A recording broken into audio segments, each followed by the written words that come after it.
Last ভিডিওতে তোমাদের দেখিয়েছিলাম জগমোহন প্যালেসটা। আর প্রথমেই বলেছিলাম যে জগমোহন প্যালেস ঘুরে এসে পরে তারপরে সিটি প্যালেস যাব। আর এইবারে জগমোহন প্যালেস থেকে আমরা চলে এসেছি, এবার যাচ্ছি সিটি প্যালেসের দিকে। তো সুপ্রভাত সকলকে, আমার চ্যানেলের আরেকটি নতুন ব্লগে তোমাদের সকলকে স্বাগতম। উদয়পুরে আমাদের আজকে সেকেন্ড দিন। প্রথমে জগমোহন প্যালেসটা ঘুরে নিয়ে আমরা যাচ্ছিলাম সিটি প্যালেসের দিকে। এইটা কিন্তু উদয়পুরের সব থেকে মেন অ্যাট্রাকশন।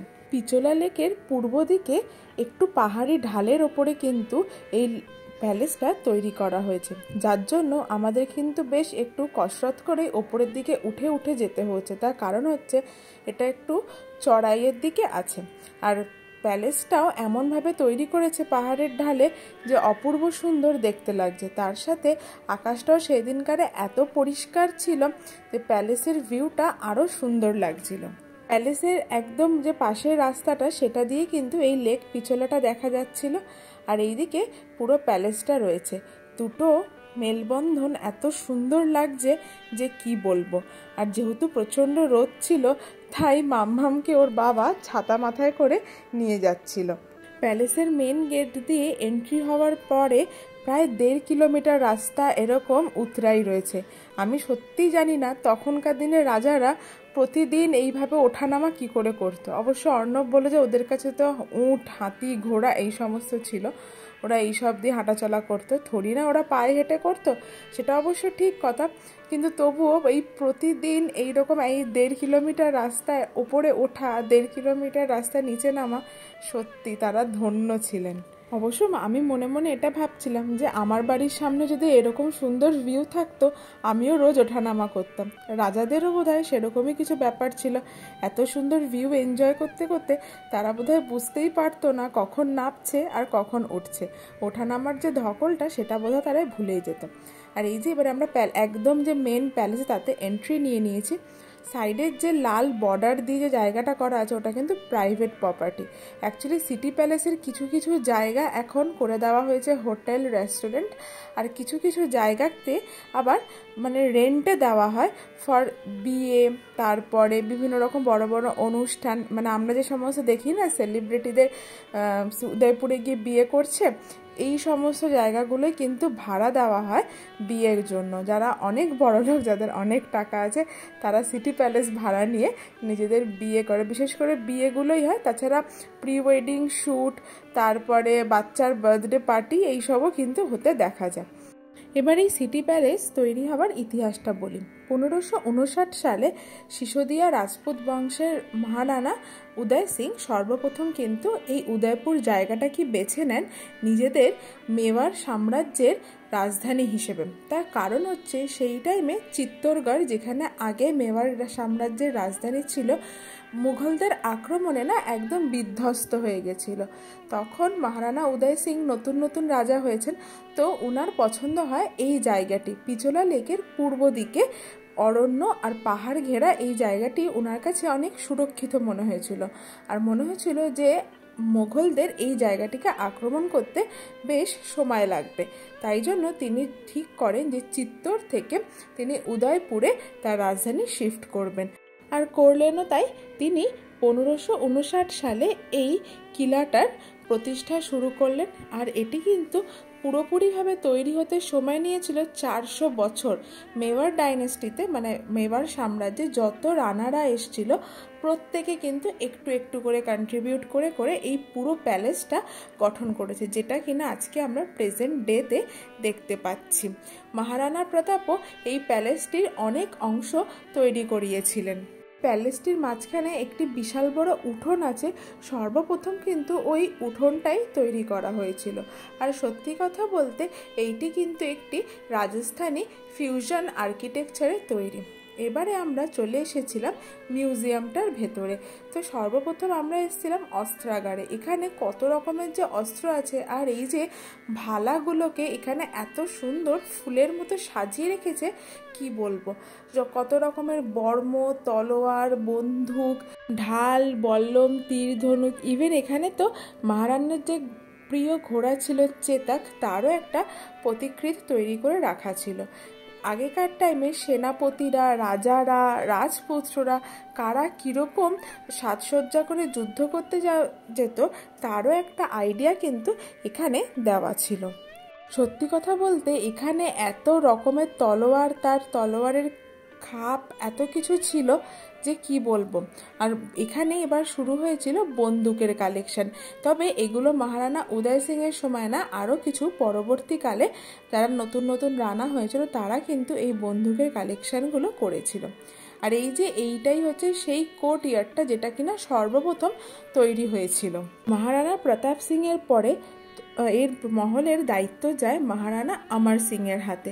কিন্তু বেশ কিছু বছর পরে আস্তে আস্তে মারাঠাদের আক্রমণে এই মহলটি বেশ ভালো রকমভাবে বিধ্বস্ত হয়ে গেছিল। তখন এই সিসোদিয়া বংশের মহারানারা ব্রিটিশদের সাথে একটি ট্রিটি সাইন করেন এবং এই শর্তে ট্রিটিটি সাইন করা হয় যে ব্রিটিশরা এই মহলটিকে রক্ষা করবেন, যার কারণে আজও এই মহলটি অক্ষত অবস্থায় রয়েছে। পরবর্তীকালে 1947 সালে দেশ স্বাধীন হওয়ার পরে 1949 সালে এটি ভারত সরকারের অন্তর্ভুক্ত হয়ে যায় এবং রাজ্য, রাজপাট এই সমস্ত কিছু কিন্তু বিলুপ্ত হয়ে যায়। এখন এটি শুধুমাত্র মিউজিয়াম হিসেবেই রয়েছে। আর কিছুটা পোর্শন এই সিসোদিয়া বংশের যারা বংশধররা রয়েছে তারা তাদের আবাসস্থল হিসেবে ব্যবহার করে থাকেন। আর আমি তো প্রথমেই বলেছি কিছুটা জায়গা হোটেল বানানো হয়েছে, রিসর্ট বানানো হয়েছে, ভাড়া দেওয়া হয় এই বাইয়ের জন্য, এগুলো তো আমি আগেই বলেছি।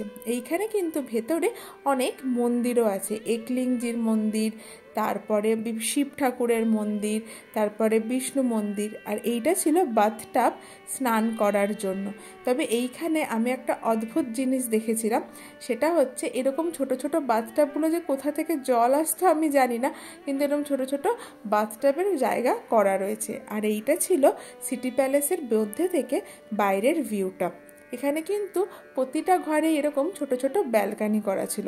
আর যেটা বলছিলাম একটা অদ্ভুত জিনিস আপনাদেরকেও দেখাবো। অদ্ভুত জিনিসটা এই যে এবার স্টার্ট হবে, দেখবেন একটা জায়গা থেকে অন্য একটা জায়গায় যাওয়ার জন্য রাস্তাগুলো এতটাই সরু যে কি বলবো, মানে অর্ণব মেয়েকে নিয়ে যে যাচ্ছে এমন সংকীর্ণ সিঁড়ি দিয়ে ওপরে উঠতে হচ্ছে যে কি বলবো। আর এই যে বাগানটা দেখছেন, এই বাগানটা কিন্তু যে সে বাগান নয়, 3 তলার ছাদের ওপরে যে কি করে এরকম বড় বড় গাছের বাগান লাগিয়েছে জানি না। সত্যি সেই সময় রাজাদের বা আর্কিটেকচারদের, সত্যি কথা বলবো, তাদের বিজ্ঞান মনস্কতা কিন্তু একদম অন্য রকম ছিল। এই দেখুন গুড়িওয়ালা গাছ, রীতিমতো গুড়িওয়ালা গাছ হয়েছে, যেই গাছের শেকড় হয়েছে 3 তলা ছাদের ওপরে এইরকম বাগান তৈরি করেছে। প্রতিটি মহলে এরকম ঝাড়কা বানানো রয়েছে। আর এই যে এইখানে আবার একটি বাথটাব। তবে কেন জানি না আমার মনে হচ্ছিল সব জায়গাটা অবশ্য বাথটাব নয়, কিছু কিছু জায়গাতে এখানে হয়তো জল ভরে সুন্দর প্রদীপ আর ফুলের পাপড়ি দিয়ে সাজানো থাকতো। আর এইটি হচ্ছে আরেকটি রুম থেকে বাইরের ভিউটা দেখা যাচ্ছে ব্যালকানি দিয়ে, একদিকে পিছলা লেক আর অন্যদিকে পুরো উদয়পুর সিটিটা। আর এইখানে আর একটা রুম থেকে দেখা যাচ্ছিল উদয়পুর প্যালেসের যে সামনে কোর্টইয়ার্ডটা আছে সেইটা। মাম্মামকে নিয়ে আমি একটু এখানে দাঁড়িয়েছিলাম, কারণ এখানে খুব সুন্দর হাওয়া আসছিল। সত্যি কথা বলতে গরম থাকলেও প্যালেসের ভেতরে ঢোকার পর কিন্তু একদমই গরম লাগছিল না। কিন্তু সেখানে কোনো ফ্যান বা কোনো এসি তো লাগানো নেই, কিন্তু ভেতরের কুলিং সিস্টেম এমনই করা রয়েছে যে একটুও গরম সেখানে কারোর লাগবে না। আর এই যে আবার এসছে ওরকম ভয়ঙ্কর সরু সিঁড়ি আর ভয়ঙ্কর সরু গলি, এই গলি দিয়ে অ্যাট এ টাইম একটা মানুষই যেতে পারবে। আর দরজাগুলো তো এতটাই বেটে বেটে যে আমার মতো শর্ট হাইটের মানুষকে রীতিমতো মাথা নিচু করে যেতে হচ্ছে। আর সত্যি কথা বলতে ওরকম একটা সংকীর্ণ গলির পরে হঠাৎ করে এরকম একটা খোলা প্যাসেজ দেখা যাচ্ছে। এইটা ছিল কিন্তু সেই টাইমে রানীদের মহল, এই যে যার জন্য ভেতরটা এরকম সুন্দর কারুকার্য করা আছে, এরকম ব্লু মিনাকারি করা আছে, দরজায় কারুকার্য করা আছে, ভেতরের দেওয়ালে এরকম সুন্দর পেন্টিং করা আছে।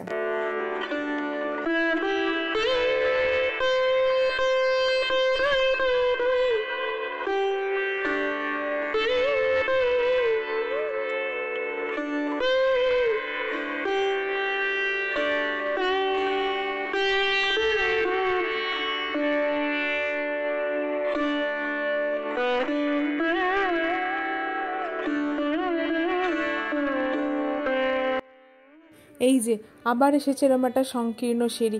সত্যি কথা বলতে আমার তো এই সিঁড়িগুলো দিয়ে নামতেই ভীষণ ভয় লাগছিল, আর পাথরের তৈরি হওয়া বলে এগুলো আরও স্লিপারি হয়ে গেছিলো। আমি জানি না মহারানা প্রতাপ নিজেই বা কী করে এই সিঁড়িগুলোতে যাতায়াত করতেন, কেননা ওনার সম্বন্ধে যা ইতিহাসে পড়েছি এবং এখানে এসেও যা দেখেছি, উনি ভীষণ লম্বা চওড়া মানুষ ছিলেন, প্রায় 7 ফুটের কাছাকাছি ওনার হাইট ছিল। তা আমি সত্যি জানি না উনি কীভাবে যাতায়াত করতেন। আর এইটা ছিল আর একটা রানী মহল। এখানে কিন্তু আবার রানীরা থাকতেন না, দেখা সাক্ষাৎ করতেন লোকজন এলে তাদের সাথে। এটা ছিল আর একটা উঠোন পুরো প্যালেসটা, যেখানে কিনা পুরো মিনাকারি দিয়ে কাজ করা ছিল। আর এইরকম খোলা খোলা বারান্দা প্যাসেজ তো রয়েইছে, আর প্রত্যেকটা জায়গা থেকে উদয়পুর সিটিটাকে দেখার ব্যবস্থা খুব ভালো মতনভাবেই করা আছে। আর সবচেয়ে অদ্ভুত যেটা, রানীরা যে ওপর থেকে সিটিটা ভিউ করছে সেটা কিন্তু বাইরের লোক দেখতে পাবে না, এমনভাবেই সুন্দর ব্যবস্থা করা ছিল।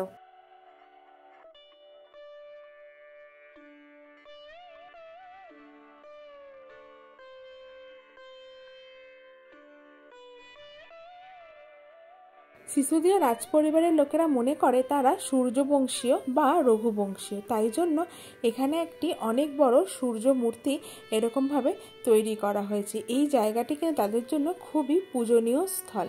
আর এইটি ছিল আরেকটি কোর্টইয়ার্ড, যেটা কিন্তু আমরা ওপর থেকে দেখতে পাচ্ছিলাম। ময়ূরের কাজ দিয়ে সুন্দর মিনাকারি করে এত সুন্দর এই জায়গাটা সাজানো ছিল যে কি বলবো।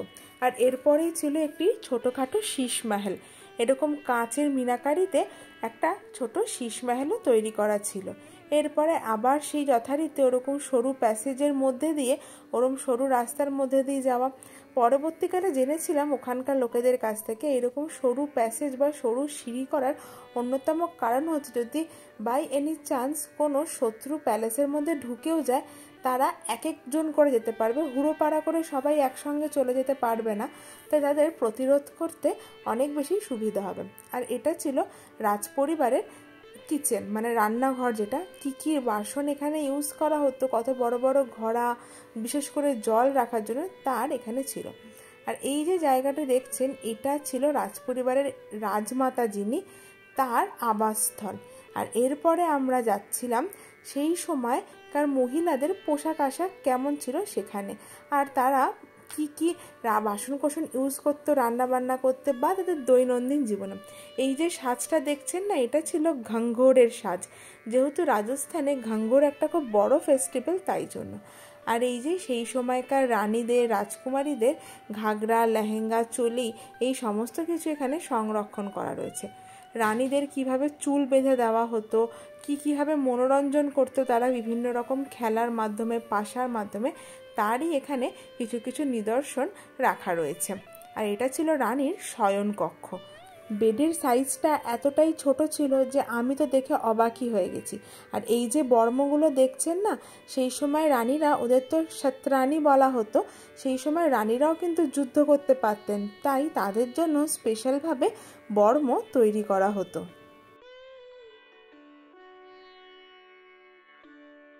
এইখানে সিটি প্যালেসে একটা মিনিয়েচার ডেমো বানানো ছিল। দেখুন মিনিয়েচার ডেমোতেই কত বড় লাগছে সিটি প্যালেসটা, আমি তো দেখেই মুগ্ধ হয়ে গেছি।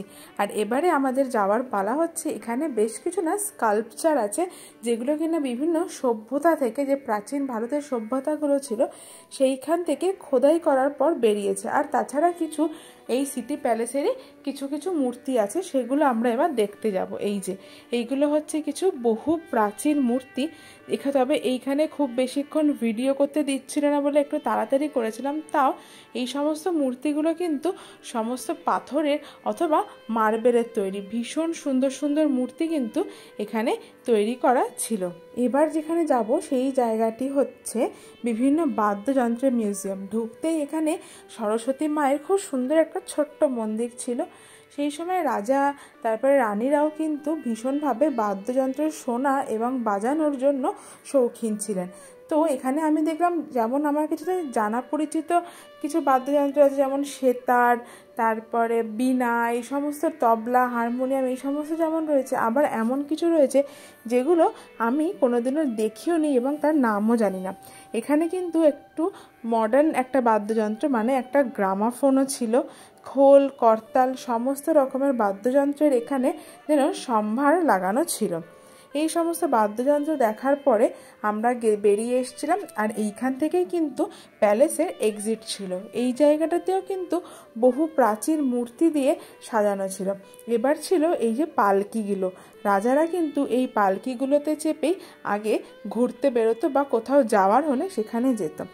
এত ঘোরাঘুরির পরে আমাদের পেয়ে গেছিলো প্রচণ্ড খিদে, তাই এই সিটি প্যালেসের মধ্যেকারই একটা রেস্টুরেন্টে আমরা নিয়েছিলাম এই ডাল বাটি চুরমা। এটা কিন্তু রাজস্থানের একটি ফেমাস ডিশ।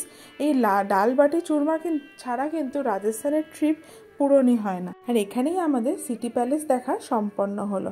আশা করব আপনাদের আমার ভিডিওটি অনেক ভালো লেগেছে। যদি ভালো লেগে থাকে আমার চ্যানেলটিকে সাবস্ক্রাইব করে দেবেন, আর ফেসবুকে দেখে থাকলেন অবশ্যই আমাকে একটা ফলো করে দেবেন।